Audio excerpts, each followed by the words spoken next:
lorsqu'on a ras-le-bol, il y a des moyens d'expression plus civilisés. Monsieur Soukoussoukou, un soulèvement populaire. Je m'en vais d'abord remercier vous, madame, personnellement, pour m'avoir invité à m'exprimer à ce sujet. Qu'est-ce que j'aurais souhaité à ce moment? En début d'année, j'ai souhaité des vœux les meilleurs pour les habitants de la population de Kinshasa. Mais c'est triste de venir faire un bilan macabre sur ce qui s'est passé hier. On aurait pu éviter. Nous pouvions éviter ce qui s'est passé hier avec de l'anticipation. Je peux parler jusqu'au bout. Vous avez parlé d'une marche interdite. Pourquoi interdire puisque nous sommes en démocratie? Au nom du principe de l'inviolabilité du siège du Parlement consacré dans le règlement intérieur des assemblées et du Sénat. Mais oui, conformément aux dispositions légales contenues dans la Constitution, la population aussi a le droit de se faire entendre quand les gens qui gèrent l'État l'oublient. Vous avez parlé... Il faut faire la part des choses. L'enjeu de la manifestation, c'était quoi? L'enjeu, c'était on n'a pas besoin que les tripatouillent, même de manière sibyline, la Constitution. Okay. Ce n'était pas encore les revendications sociales, non, etc. etc. Alors, avant de revenir à M. Kambila, le but, c'était une ville morte ou une marche? C'était une ville morte. On voulait paralyser un peu la marche de tout ce qui se faisait au niveau du Parlement. Alors pourquoi on a assisté à des étudiants qui descendaient du campus vers le rond-point Gaba avec comme destination, semble-t-il, le Palais du Peuple, des jeunes gens qui sont venus du rond-point Victoire avec comme point de chute le Palais du Peuple? Le Palais du Peuple parce que tout se déroulait là-bas. Alors la ville morte, on ne comprend pas. Marche, ville morte? Ville morte et marche. Parce que vous ne pouvez pas, vous ne pouvez pas avoir de si grandes réclamations sans qu'il y ait des policiers, sans qu'il y ait ceci, sans qu'il y ait... Nous connaissons ici, en République démocratique du Congo. Si on avait demandé une marche, soyez sûre, madame, qu'on n'aurait pas accordé. Alors, on n'aurait pas accordé? Oui, c'est sûr. Une marche. Monsieur Kambila, pourquoi? Bon, ça, c'est un procès d'intention. On ne discute pas, c'est un procès d'intention, un point de vue. Il aurait fallu faire d'abord la demande, essuyer le refus. Au regard du principe de l'inviolabilité justement du chef de Parlement, n'a-t-on pas trouvé un compromis? Non, mais genre marche d'un point X vers un point Y et non pas aller occuper le Palais du Peuple, chose qui est tout à fait inenvisageable et interdite. Ce n'était pas possible parce que ce n'était pas dans l'objectif de nos compatriotes. Nos compatriotes ne cherchaient pas à faire une marche, ni à exprimer quoi que ce soit. Nos compatriotes ont depuis longtemps, ils ont averti depuis longtemps clairement que ce qu'ils voulaient faire ici, c'est un printemps, une sorte de printemps arabe ou Burkina Faso. C'est dans cette logique-là que nous sommes. Ça ne sert à rien de vouloir cacher les choses. Vos téléspectateurs, nos compatriotes doivent savoir que nous sommes dans une logique révolutionnaire. Ça veut dire quoi? Nos compatriotes sortent de la légalité républicaine et démocratique. Ils veulent en imposer une autre, ce qui est inadmissible. Et par rapport à ça, l'État doit défendre les institutions. L'État doit empêcher cela. Voilà la réalité. C'est très simple. Mais ça, c'est une très mauvaise voie. Nous avons ensemble mis en place des institutions démocratiques. Et nous avons tous intérêt à rester dans la démocratie. Et la démocratie, elle prévoit les moyens de discuter. Ce n'est pas parce que vous n'êtes pas d'accord, vous êtes mis en minorité, que vous devez sortir et aller chercher une partie de la population, et malheureusement pas la meilleure, pour la mettre sur la rue et commencer à casser les choses. Vous ne dites pas la meilleure, c'est-à-dire? Ah ben on a vu. Vous avez dit là que ce sont les étudiants. Non, pas du tout. Ceux qui sont venus de Ménékine. Non. on a été prendre les gens... Soit dit en passant, ils sont sans main pris au bureau du professeur Bochab. Mais bien évidemment, on ne peut pas dans une foule... Son bureau de professeur à l'UNIKIN. Oui, je nie pas ceci. Il y a des images qu'on présente comme le bureau du professeur Bochab, je ne sais pas si c'est vraiment ça. Mais peu importe. C'est sûr que les gens sont partis de l'université. Mais partir de l'université, ça ne veut pas dire qu'on est étudiant. C'est pas ça. Les gens sont partis de l'université, mais vouloir dire que c'est une révolte estudiantine, je m'inscris en faux, parce que je n'ai vu aucune revendication directement liée à la condition estudiantine, ni une expression d'un groupe... Des revendications de jeunes, genre pas d'emploi. Mais les jeunes ont le droit de manifester, de dire nous n'avons pas assez d'emplois, X et Y. Ils ont le droit de faire ça. Mais c'est pas, on n'est pas dans ce débat-là. On est dans un débat où il y a des gens qui vont manipuler une population pour atteindre des buts qui sont antidémocratiques, pour empêcher un Parlement de légiférer comme il se doit, pour aller dans un sens averti d'avance. Nous le savons. Il existe, peut-être pas sur votre chaîne, mais des vidéos dans lesquelles on a nos amis, frères et compatriotes de l'opposition disent clairement nous voulons faire un Burkina Faso. Okay. Et c'est ça qui est... Vous l'avez déjà dit, vous êtes en plein processus, Kabila dégage. Je voudrais d'abord rebondir sur ce que mon frère à ma gauche a dit. Il n'est pas bon de chercher à disqualifier nos petits-enfants, nos enfants qui sont à l'université. De dire que parce qu'ils ont fait ce qu'ils ont fait, qu'ils ne sont pas étudiants. Parce que le problème se situe à un autre niveau. Moi, je crois que celui qui porte l'entière responsabilité de ce qui s'est passé hier, aujourd'hui, et ce qui s'est passé demain, c'est la majorité présidentielle. Parce qu'ils auraient pu réagir autrement, anticiper sur... Oui, ça vous l'avez déjà dit, les gens qui cassent, qui pillent, qui s'en prennent aux biens privés, qui caillassent les bus de l'entreprise publique des transports. Ce sont véritablement vos militants et vos sympathisants? Madame, je serais malhonnête que de ne pas récuser ce genre de comportement. Je serais malhonnête. Je récuse ce comportement. Par contre, je peux l'expliquer. Tout à l'heure, je disais, quand on était hors caméra, j'ai dit à mon frère que les phénomènes sociaux sont totaux et globaux. Il faudrait prendre dans leur entièreté, chercher de bonnes explications pour que ça ne se reproduise plus. Ce ne sont pas des choses que nous devons accepter. De quelque côté que nous soyons, nous ne pouvons pas accepter ça. Mais c'est une expression du ras-le-bol. Tu vois, tout à l'heure, je t'ai dit qu'on allait anticiper pour éviter. Mais les gens, parfois, les gens de la majorité, qui croient qu'ils ont droit à tout, la minorité, ils n'ont droit à rien. Vous avez été vice-ministre, vous avez été patron de l'OGEDEP, et aujourd'hui, vous voulez donner des leçons aux autres. Je n'ai pas à donner des leçons que moi-même je ne puisse accepter si j'étais dans les mêmes circonstances qu'eux. Il faut savoir accepter les leçons. Il faut savoir accepter l'autre dans sa diversité, dans sa différence.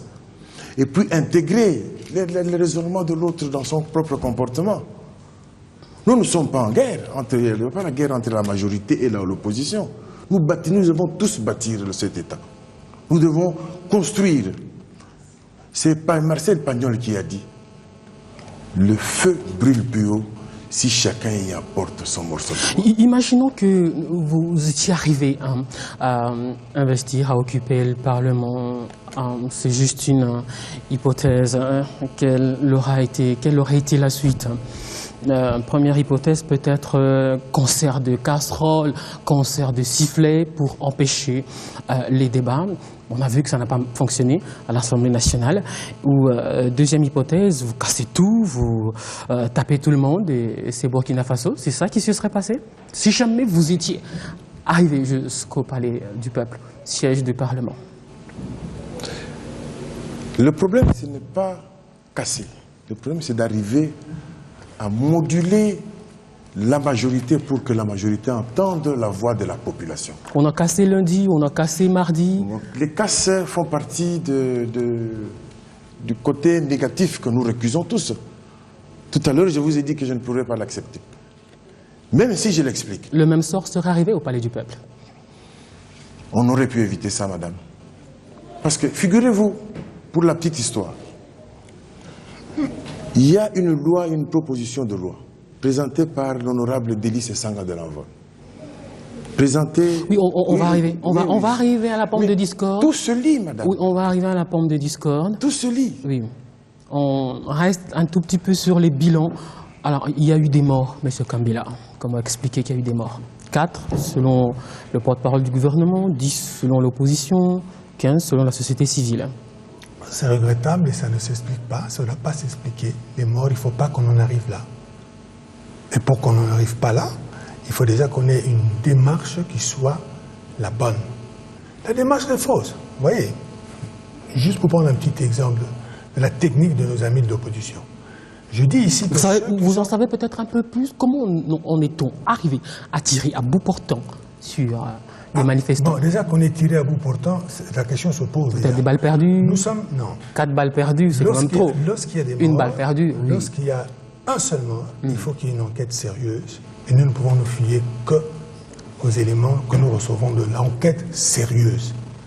Tout le reste, ça ne risque d'être que ce qu'on appelle chez nous en lingala, bilobaloba. Et ça, je ne veux pas rentrer là-dedans. Il y a eu 2 morts, 4 morts, 10 morts, 15 morts, c'est trop. Ce pays n'a pas besoin de morts. Mais pour éviter ça, il faut qu'on soit juste, toujours juste et honnête. Par exemple, je dis que ce ne sont pas les étudiants qui ont cassé. Est-ce que je disqualifie les étudiants en disant ça ou je les honore? Pourquoi j'entends le mot disqualifier? Vous voyez comment on change comment la communication va vite, comment ça change? Non, je répète. Les gens qu'on a vus casser, ça ne peut pas être les étudiants. Les étudiants, ils ont un comportement. Ce sont les militants de leur parti. Ça m'étonnerait. Moi, je ne sais pas, mais ça m'étonnerait. Et qui alors? J'ai l'impression que certains leaders politiques ont été prendre des voyous, prêcher chez les voyous, et les ont mis dans la rue, et ça a entraîné des badauds, et voilà ce qui est arrivé. Je ne pense pas que les étudiants vont revendiquer de cette manière-là. Il y a une manière, la personne qui a étudié, elle manifeste d'une certaine manière, avec un certain discours.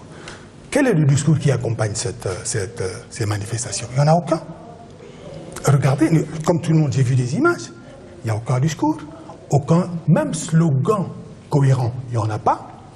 Alors, on voit tout simplement que c'est la prolongation du discours que nous avons entendu pendant maintenant presque une année, sur toutes les chaînes de télévision, que nous vous préparons un printemps arabe à Kinshasa. Après, le même phénomène a changé de nom, on a appelé Burkina Faso. Or, ce phénomène-là, cette voie-là d'arriver au pouvoir, c'est une voie que nous avons tous récusée, et eux de l'opposition et nous.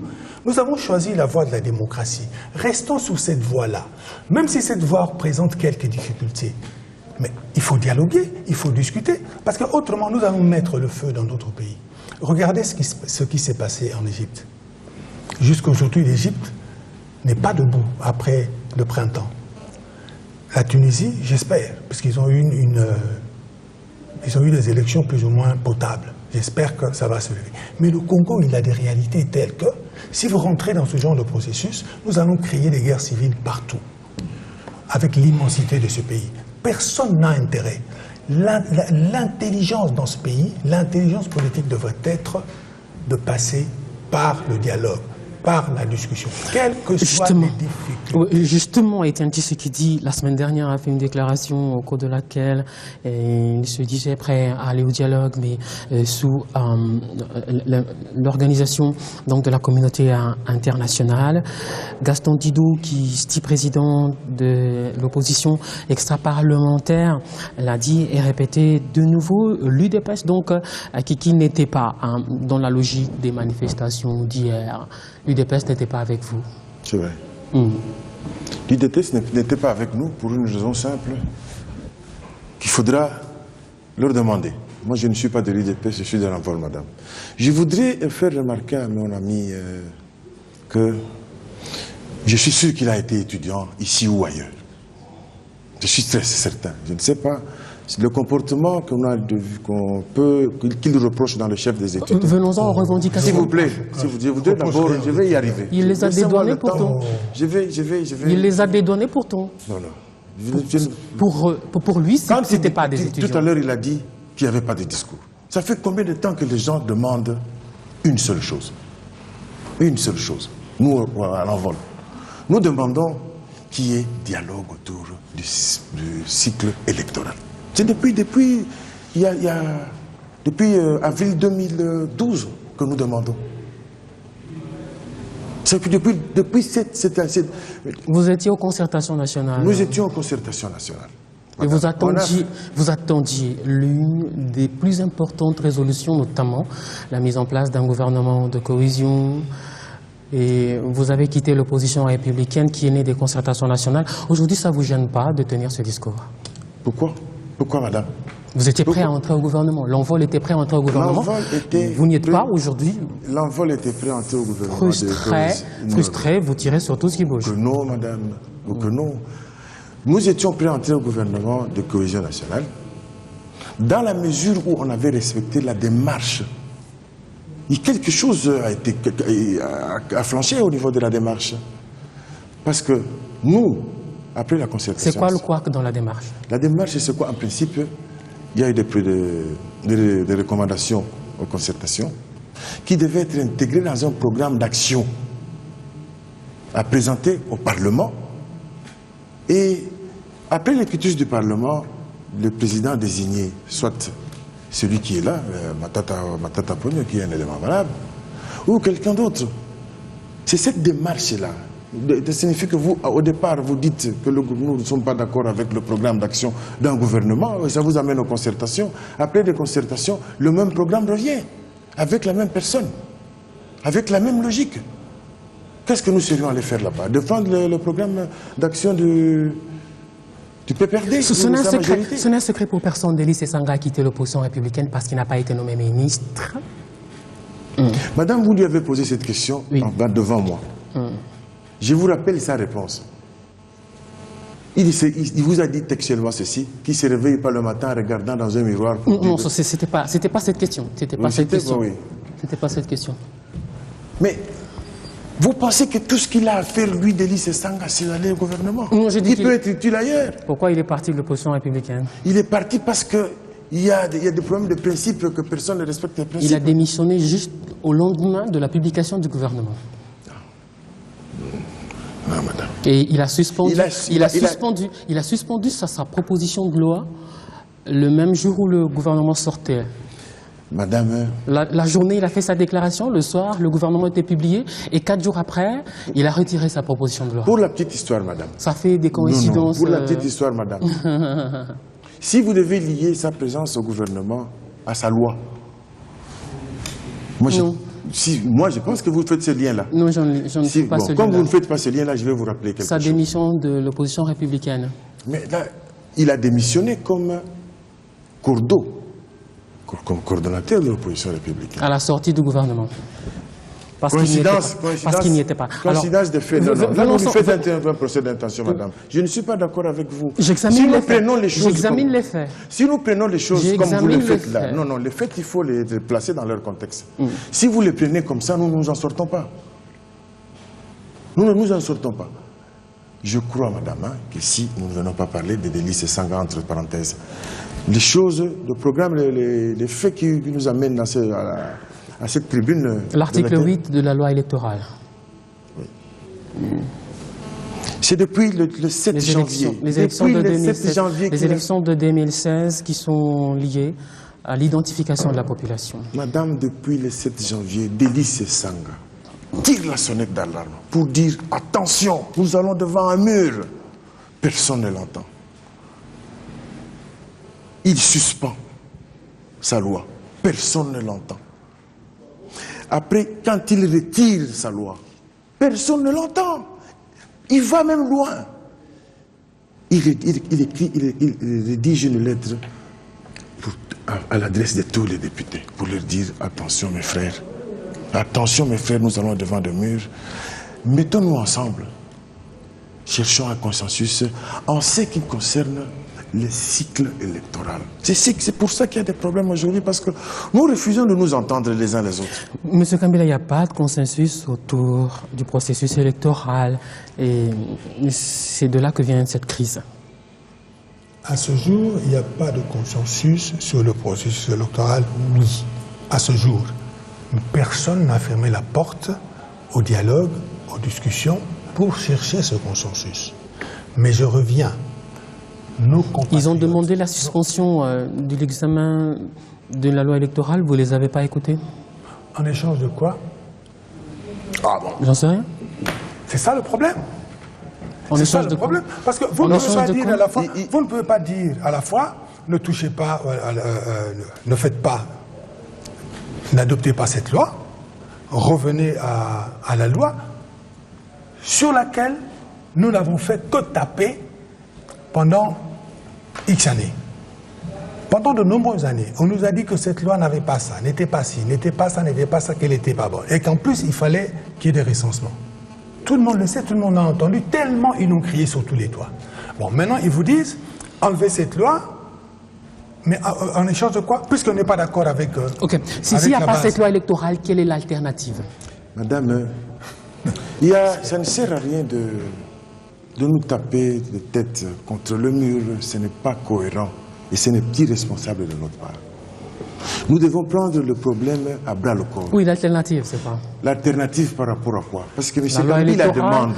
La loi électorale que vous rejetez. Nous ne rejetons pas la loi électorale. La preuve, s'il vous plaît, le projet de loi d'Élie Sesanga, de l'envoi, apporter des mécanismes de proposition, apporter des mécanismes de transparence par rapport à la loi 06/006. Mais il l'a retiré? S'il l'a retiré, c'est pour une raison que vous connaissez tous, on a épilogué là-dessus. Vous savez pourquoi il l'a retiré. Il l'a retiré parce que le projet qu'il avait initialement déposé n'était pas le projet qu'on distribuait aux députés.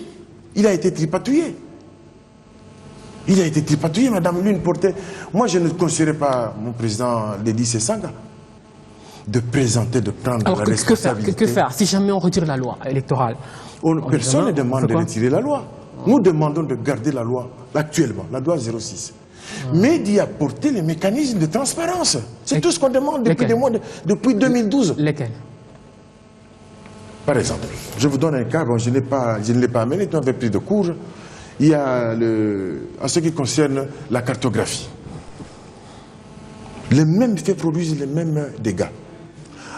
En 2011, si on a échoué, ce n'est pas que la loi était mauvaise. C'est parce que d'abord les gens ont été de mauvaise foi, et puis il y avait dans la loi elle-même certaines dispositions qui n'apportaient pas d'éclaircissement, qui apportaient la bouillabaisse. Il n'y avait pas de cartographie. Vous savez que, bon, moi à Kikwit, j'étais candidat à Kikwit. Les gens qui devaient me voter chez moi, en ville basse, il y a certains de mes électeurs qui devaient monter là au-dessus pendant qu'il y avait... Il fallait qu'ils montent là-bas, les vieilles mamans. Aller le matin et rentrer le soir. Parce qu'il y avait un problème de cartographie. Personne n'a su où il allait voter. La loi Sesanga a corrigé cette histoire de cartographie. Ce n'est pas mortel. Les témoins. Il n'y avait pas obligation aux témoins de signer. Les témoins n'avaient pas de problème. C'est le mécanisme de transparence par rapport à la loi. C'est tout ce qu'on vous demandait. Jean-Pierre Kambela. Alors déjà, la première chose qu'il faut noter, c'est que le procès de mon ami Élie Sesanga ne fait l'unanimité nulle part. Ni dans l'opposition, et encore moins dans la majorité. Première chose. Donc, parce que si toute l'opposition était derrière une seule loi, ça aurait au moins, derrière un seul projet, ça aurait au moins commencé à faciliter les choses. Or, ce n'est pas ça. Et le gouvernement vous propose quelque chose. Proposer, ce n'est pas imposer. Vous n'êtes pas venu, ils ont refusé de venir discuter, faire des amendements. Pourquoi? Parce que le problème, et là je me répète un peu, mais je m'en excuse, le problème c'est pas cette loi, le problème c'est Kabila dégage. Au Kabila dégage, c'est un coup d'État. Kabila dégage, c'est sortir de l'accord sur lequel nous nous étions mis ensemble, c'est-à-dire de vivre en démocratie.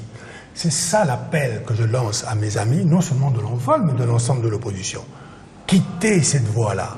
Parce que c'est la voie de la violence, c'est la voie qui risque de faire éclater notre pays, c'est la voie qui va nous sortir de la démocratie. Revenez en démocratie et nous allons discuter. C'est ça le dialogue. Lorsqu'on vient au dialogue, on vient pour donner, mais on vient aussi pour recevoir. On ne vient pas pour imposer. Voilà, c'est ce qu'on demande. Or, eux, c'est pas ça qu'ils veulent. La loi ici de Délice Essanga, c'est un prétexte. Que personne ne vienne dire un jour que c'est à cause de la loi de Délice Essanga que les gens sont morts. C'est faux. C'est pas ça. C'est un prétexte. C'est que les gens, ils veulent plus de la démocratie, ils veulent s'imposer par la rue et ils pensent que c'est comme ça qu'ils auront le pouvoir et c'est comme ça qu'ils vont diriger ce pays. Or ça, nous disons non. Non, c'est pas ça l'accord. L'accord, c'est la démocratie. Chers frères, revenez en démocratie. Et nous allons discuter.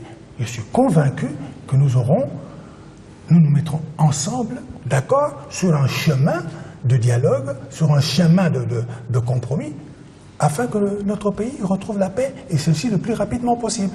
C'est pas compliqué. Okay. Alors, vous avez un double discours. Vous n'avez pas d'argument crédible à l'entendre parler. Non. S'il vous plaît, je demande à mon frère d'éviter de rentrer dans les temps grecs pour faire le théâtre du catharsis. Non.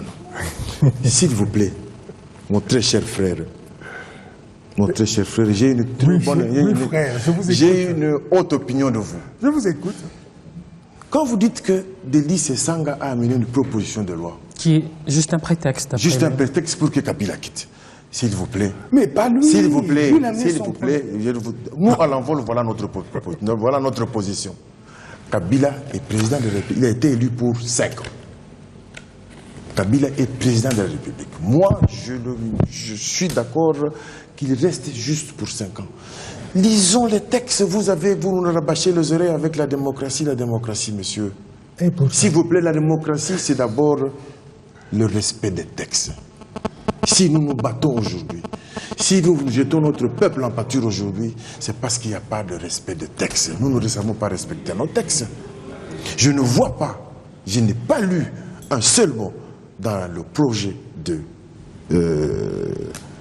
Délice Essanga où il y avait des tendances. Faire de non. Okay, on a terminé. Cette question, sinon les téléspectateurs m'en voudraient. On a coupé les SMS, on a coupé Internet depuis ce mardi. Cette émission est enregistrée mardi après-midi. Pourquoi? L'ordre public est un devoir pour tout État.